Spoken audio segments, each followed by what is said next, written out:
Welcome to Babar Hayat cricket show. मैं उस्मान हूँ, मेरे साथ है Babar Hayat. Oh my God, ये इंडिया के युवा खिलाड़ी। हर बार हम यही कहते हैं इंडिया के किसी भी यंगस्टर को देख के, ओ माय गॉड ये कहाँ से आ रहे हैं, ये क्या कर रहे हैं। इंडिया ये रुक नहीं रहा, ये थम नहीं रहा।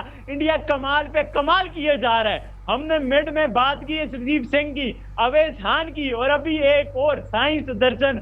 हम जानते तो थे इसके कमाल, हमें पता तो था ये कितना टैलेंटेड है। जो लोग पाकिस्तान में क्रिकेट को डीप फॉलो करते हैं, आईपीएल देखते हैं, उन्हें पता था ये कितना कमाल का यंगस्टर है। बस कोई डाउट थे कि भाई साउथ अफ्रीका की कंडीशन, जहां आज हमने देखा हमारे स्टार बैट्समैनों के ग्लव्स पे बॉलें लग रही हैं, वहां ये साई सुदर्शन साउथ अफ्रीका की कंडीशन में मिडल कर रहा है, एच नहीं लगने दे रहा, फुल मार रहा है, तबरेज शमसी को चौके मार रहा है, फुलकवायो को चौके मार रहा है। बाबर भाई ये इंडिया के यंगस्टर, मतलब किसकी बात करें किसको छोड़ें। T20 आता है तो जासवाल, ऋतुराज गायकवाड़, वनडे आता है साई सुदर्शन, डेब्यू की पहली गेंद चौका, 60 की एवरेज है इसकी डोमेस्टिक में, 90-95 का स्ट्राइक रेट है।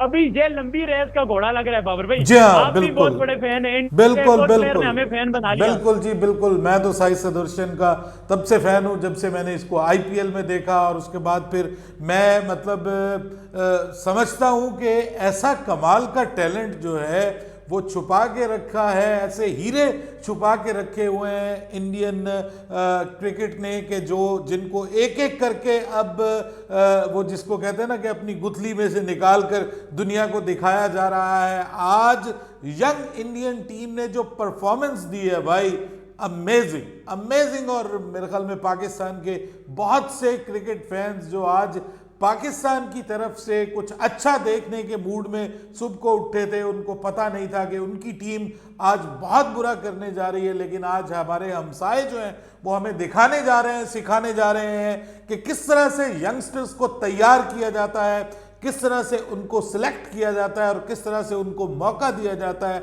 और किस तरह से बड़े स्टेज पे उनको लॉन्च किया जाता है। और जब फिर ऐसी सिलेक्शन हो, प्रॉपर सिलेक्शन हो, प्रॉपर जिसको आप कहते हैं कि नरिशिंग हो, प्लेयर्स की स्काउटिंग हो, और उसके बाद फिर जब आप उनको टैलेंट के बेस के ऊपर, सिफारिश की बेस के ऊपर नहीं, टैलेंट की बेस के ऊपर, कोटे के बेस के ऊपर नहीं, टैलेंट की बेस के ऊपर, स्किल की बेस के ऊपर जब आप उनको मौका देते हैं, तो भले मुकाबले में फिर कोई भी बॉलर हो, दुनिया के बड़े बड़े बॉलर्स हो, बड़ा मंच हो, बड़ा प्लेटफॉर्म हो, मुश्किल कंडीशंस हो, वो आपको परफॉर्म करके देते हैं। और आज साई सुदर्शन ने ये करके दिखाया है। क्या कमाल का कंपोजर है इस यंगस्टर का, ज़बरदस्त। मैं कहता हूँ कि मुश्किल बल्ले बॉलर्स को आज उसने जिस कॉन्फिडेंस के साथ खेला है, वो कॉन्फिडेंस दिखाता है, वो कॉन्फिडेंस के जो उसके ऊपर मैनेजमेंट ने किया है, जो उसके ऊपर बीसीसीआई ने किया है, जो उसके ऊपर उसकी टीम्स ने किया है, और अब उसको मौका मिला है तो उसने इस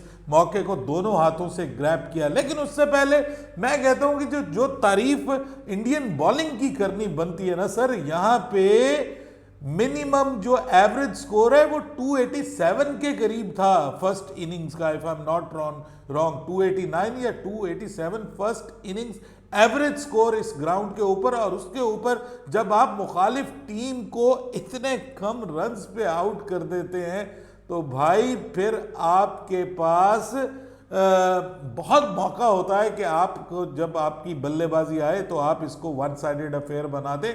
बॉलर्स ने जो आज बॉलिंग की, और अर्शदीप का जो पंजा आज उसको मिला है, आज हमें पहले वाला अर्शदीप, वो जो स्टार्ट में जिसने दुनिया को आके हैरान किया था अपनी दोनों तरफ हिलती हुई गेंदों को लेकर के और अपने इन स्विंगिंग यॉर्कर्स को लेकर के, आज वही हमें अर्शदीप एक बार फिर से दोबारा नजर आया। और उसके बाद अवेश खान, मैं ये समझता हूं कि अवेश खान ने तो बहुत हैरान किया है। मतलब भारत में अवेश खान की, इवन भारत में बात करें तो फैन फॉलोइंग उस तरह से नहीं है। मतलब लोग कहते हैं कि भाई ये रन्स बहुत देता है, ये मार बहुत खाता है, ये उसके बावजूद उसके टैलेंट को देखते हुए जो मैनेजमेंट ने उसके ऊपर कॉन्फिडेंस जताया, और फिर इसके बाद अब उसने आज के इस मैच में जो परफॉर्मेंस दिखाई है, मैं कहता हूँ अप्रिशिएबल है दोनों की तरफ से। स्टार्ट में अप्रिशिएबल, और उसके बाद फिर जो ज़बरदस्त किस्म की परफॉर्मेंस हमें जो बल्लेबाजों की तरफ से देखने को मिली है, श्रेयस अय्यर भी बड़ा अच्छा उसने परफॉर्म किया है और अनफॉर्चुनेटली आउट हो गया मैच फिनिश होने से पहले, लेकिन मैं कहता हूं कि साई सुदर्शन ने कमाल किया है। श्रेयस अय्यर तो एक्सपीरियंस है, सब कुछ है, लेकिन ये नौजवान मैं कहता हूं अमेजिंग, एप्रिशिएबल, जितनी तारीफ की जाए उस्मान उतनी कम है। भाई उस यंगस्टर ने ये नहीं सोचा कि छोटा टारगेट है, मैं स्लो स्लो खेल के जाऊं, मैं ऐसे खेलूं, मैं वैसे खेलूं, उसने ये काम नहीं किया। उसने 100+ के स्ट्राइक रेट से बारी खेली है। उसने ये नहीं बोला कि छोटा टारगेट है, हल्का टारगेट है, माठा टारगेट है, मैं जो है इसको डिफेंसिव मोड में लेके चला जाऊं, 50 कर लूं या हम डरे ना। उसने तो सत्यानाश करके रखा है, उसने तो छोड़ा नहीं है। उसने कहा है भाई मैं 100+ के स्ट्राइक रेट से खेलूंगा, और वो खेल के दिखाया। इतने छोटे टारगेट को जितना अग्रेसिवली, जैसा मैंने स्टार्ट में बोला, तबरेज शमसी को मार रहा है, फुलकवायो को मार रहा है वो बंदा। वो नहीं कह रहा मैं डिफेंसिव मोड पे जा रहा हूँ। ये इंडिया के डोमेस्टिक स्ट्रक्चर को स्ट्रेंथन करता है, ये इंडिया के डोमेस्टिक स्ट्रक्चर को दर्शाता है कि वो कितना मजबूत डोमेस्टिक स्ट्रक्चर है, कितना तगड़ा डोमेस्टिक स्ट्रक्चर है, कि जहां से पके हुए फल निकल के आ रहे हैं। जहां से आप साई सुदर्शन जैसा बंदा देखो, वो डोमेस्टिक खेले और कितना पका हुआ प्लेयर है, कितना तगड़ा प्लेयर लग रहा है। मुझे कुमार संगकारा की याद आ गई देवदत्त पटेकल को देख के। जितना कमाल का मतलब वो खेला, वैसे ही मसल्स हैं, वैसे ही बारियां करता है, उसी तरह से खेलता है, उसी हिसाब से। कुमार संगकारा हालांकि बड़ा ग्रेट है, ये टू अर्ली हो जाएगा कि आप अगर उनके बारे में बात करो, बट कुमार संगकारा जैसा फ्लेयर मुझे उसमें नजर आया, इतना जबरदस्त किस्म का ये तगड़ा यंगस्टर। और उम्मीद है आने वाले मैचेस में भी और तगड़ी परफॉर्मेंस दिखाएगी ये टीम इंडिया, क्योंकि ये युवा खिलाड़ियों के हाथ में है टीम इंडिया, ये जंग खिलाड़ियों के हाथ में। आज आप देखो एक्सपीरियंस ए साउथ अफ्रीकन साइड को हराया, और किन की तीन प्लेयरों की इंपैक्ट परफॉर्मेंस आई, साई, अर्शदीप सिंह और अवेश खान। उसके बाद आवाज आ रही है मेरी आपको? उसको स्काइप में चेंज करें।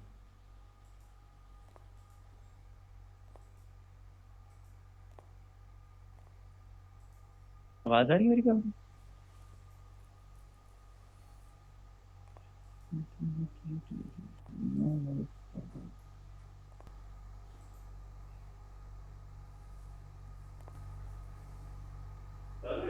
जी जी, अब आवाज नहीं आ रही मेरी आपको? जी जी, आई थिंक टेक्निकल कोई मसला होगा। मैं कहता हूँ ये मार रहे तबरेज शमसी को, उसने नहीं कहा कि 150 का टोटल है, 117 का टोटल है, तो मैं जो है ना 150 बॉलिंग खेल लूँ, डिफेंसिव होके चला जाऊंगा। उसने ये काम नहीं किया, उसने अटैक किया है। मतलब आप देखें, चौके लगाए, 100+ के स्ट्राइक रेट से बारी खेली है, डिफेंसिव नहीं गए। अब साउथ अफ्रीकन ए साइड को साउथ अफ्रीका में जाके ए बॉलिंग लाइनअप, ए बैटिंग, सब कुछ साउथ अफ्रीका का, एक कप्तान भी उनका एक्सपीरियंस है, दूसरी बार ऐसे कप्तानी दे रहे हैं। तो उसको इंडिया के स्टैंड आउट कौन से यंगस्टर हैं? 3, अर्शदीप, साई जी जी, सुदर्शन और बिल्कुल अवेश। बिल्कुल आप चेक बिल्कुल करेंगे ये दुरुस्त कह कितना रहे हैं। कमाल है ये इंडिया माइंड के सेट है उस्मान, ये एक माइंड सेट है, और यही माइंड सेट आपको दुनिया की बड़ी बड़ी टीमों को शॉक करने का, हैरान करने का मौका फराहम करता है। ये माइंड सेट, ये जो अग्रेशन है, ये जो जिसको आप कहते हैं कि कॉन्फिडेंस है, ये वो चीज़ है कि जो नज़र आ रही है और वही आगे ट्रांसफ़र हो रही है खिलाड़ियों के अंदर। ये कॉन्फिडेंस पीछे से दिया गया है और यही वो आगे खिलाड़ियों के अंदर ट्रांसफ़र हो रहा है, और वो आपको परफॉर्म करके दिखा रहे हैं। ये हौसला, ये हिम्मत जो है, ये भाई मैनेजमेंट की तरफ से दी गई है कि yes, you are the stars, you are the best of the lot, that's why you are the part of team in India and you have to perform, आपको परफॉर्म करना है और हौसले से और जिगरे के साथ खेलना है। और वही बिल्कुल दुरुस्त कहा आपने। ये नहीं है कि उन्होंने इसको उस तरीके से लिया कि जनाब कहीं जो हाल जो है वो उनका हुआ है, कहीं वो हमारी बल्लेबाजी का ना हो जाए, हमारी बल्लेबाजी में भी वो मतलब मेजर प्लेयर्स आपके नहीं खेल रहे, तो इस वजह से वो एक चीज़ बल्लेबाजी में भी नहीं आई। वो जो अग्रेशन, वो जो डायनामिक अप्रोच हमें बॉलिंग में नज़र आई है, सेम वही अप्रोच हमें बल्लेबाजी में भी नज़र आई है। और जस्ट इमेजिन कि भाई ये नहीं है कि ये उनकी भी कोई यंग टीम हो, उन्होंने भी कोई BC टीम बनाई हो, ऐसा नहीं है। साउथ अफ्रीका की फुल स्ट्रेंथ टीम को ये बहुत बड़ा झटका दिया है इंडिया की इस यंग टीम ने, और इट मीन्स अ लॉट। इसके बड़े मानी हैं इंडिया के लिए। ये आगे चलकर जो एक्सपेरिमेंटेशन जिसको आप कहते हैं कि जो माइंडसेट एक है कि हमने एक्सपेरिमेंटेशन करनी है, हमने यंगस्टर्स को आगे लेकर के आना है। अब नया जो दौर है वो भारतीय क्रिकेट का स्टार्ट हो रहा है और we are not short of the stars. जो सबसे इंपॉर्टेंट चीज है Usman, they are not short of the stars, they are making new stars. It's not like that कि आपके पास एक बाबर आजम है और आप उसी को चुनचना बना के जो है वो हिलाए जा रहे हैं, दुनिया को दिखाए जा रहे हैं। ये नहीं है कि बाबर आजम कप्तान है तो उसके नीचे कोई और स्टार नहीं आ रहा, नहीं। They are making new stars, they are introducing new heroes for the game. और वो डे बाय डे, हर दूसरे दिन आपको एक नया हीरो मिलता है, एक नया स्टार मिलता है। And this is what which is amazing और highly appreciable, great job done by Team India। लेकिन special credit goes to these youngsters, specially ये जो 3 यंगस्टर्स जो सामने आए हैं आज, जिन्होंने मिलके, एक समझ लीजिए कि तीनों ने मिलके इतनी बड़ी, इतनी तजुर्बाकार साउथ अफ्रीकन टीम को उनके मुल्क में इतनी बड़ी शिकस्त दी है। It will make a lot to the Indian cricket in future। बिल्कुल बाबा भाई, थ्रेशिंग मेंटेलिटी आ गई है इंडिया में। के भाई इंडिया के यंगस्टर में भी, बड़े प्लेयर्स को तो समझ सकते हैं कॉन्फिडेंस इस वजह से है कि वो बड़े प्लेयर हैं, परफॉर्मेंसेज हैं, बट नए डेब्यूटेंट्स का ऐसे थ्रेशिंग मेंटेलिटी BCD टीम का वो अमेजिंग है। और ये इंडियन टीम बहुत ज्यादा आगे जाएगी, बहुत ज्यादा कामयाबी के झंडे गाड़ेगी। और अब ये ODI सीरीज जो कि थोड़ी सी लग रही थी नहीं पता नहीं क्या होगा, और उसमें बहुत किरकिरा सा मजा आ गया, आपको स्टार्स ने बता दी। और अभी तो एक्सपीरियंस प्लेयर भी जब चलेंगे तो फिर तो और अगले मैच से सिराज साहब जाएंगे, टेस्ट स्क्वाड को ज्वाइन करेंगे, तो रिंकू सिंह भी आएंगे, तो और ज्यादा मजा आएगा। इंडिया का एक और युवा खिलाड़ी आएगा। तो बहरहाल यार, आप लोग बताओ, आप लोगों को आज की ये विक्ट्री कितनी रिफ्रेशिंग लगी है? हमारी इतना बड़ा लॉस से हमें रिफ्रेश करा दिया इस विक्ट्री ने। तो आप एज इंडियन फैन का क्या पॉइंट ऑफ व्यू, अपना पॉइंट ऑफ व्यू लाजमी नीचे कमेंट करके बताना। वीडियो अच्छी लगे तो चैनल को सब्सक्राइब करके बेल आइकन पे क्लिक करना। इंशाल्लाह नेक्स्ट वीडियो में आप लोगों से मुलाकात होती है, तब तक के लिए अल्लाह हाफिज। अल्लाह हाफिज।